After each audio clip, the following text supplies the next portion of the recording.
मुंबईतल्या चेंबूरमधल्या अमर महल पुलावर कार आणि टेम्पोचा अपघात झालाय। या अपघातात 3 जण जखमी झालेत।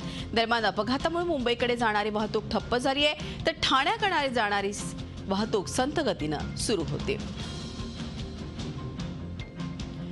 याविषयी महत्त्वाची बातमी। ठाण्याकडची वाहतूक या अपघातामुळे संथ गतीनं सुरू आहे। मुंबईत चेंबूरमधील अमर महल पुलावर हा अपघात झालाय। अधिक माहिती घेऊयात।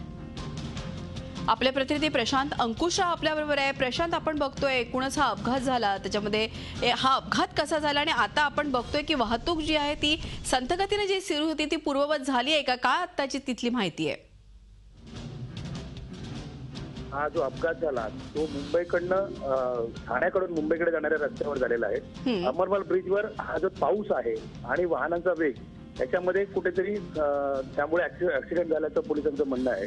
ही अल्टो गाडी होती ती आणि ट्रक या दोघांमध्ये अपघात झाल्यामुळे त्याच्यामध्ये आतापर्यंत जी माहिती मिळते त्यामुळे 4 जण जखमी झाले आहेत। त्यातले 2 जण हे अतिशय गंभीर जखमी आहेत, त्यांना सायन रुग्णालयामध्ये नेण्यात आलेलं आहे, तर काही जखमींना राजावाडी रुग्णालयामध्ये नेलेलं आहे। फायर ब्रिगेडच्या साह्याने जो रस्ता जिथे ऑइल पडलं होतं ते सगळं धुण्यात आलं आणि आता जी आत्ताची परिस्थिती आहे आपण बघतोय की वाहतूक पूर्णपणे सुरळीत सुरू झालेली आहे। म्हणजे ठाण्याकडे जाणारी वाहतूक आणि मुंबईकडे जाणारी वाहतूक ही दोन्ही आता व्यवस्थितपणे सुरू झालेली आहे।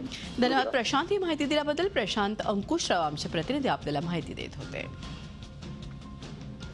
कार आणि टेम्पो अपघात झाला आणि त्यामध्ये ठाण्याची वाहतूक जी ती धीम्या गतीने सुरू होती, मात्र आता ती पूर्ववत झाली आहे असं आपल्या प्रतिनिधींनी सांगितलं।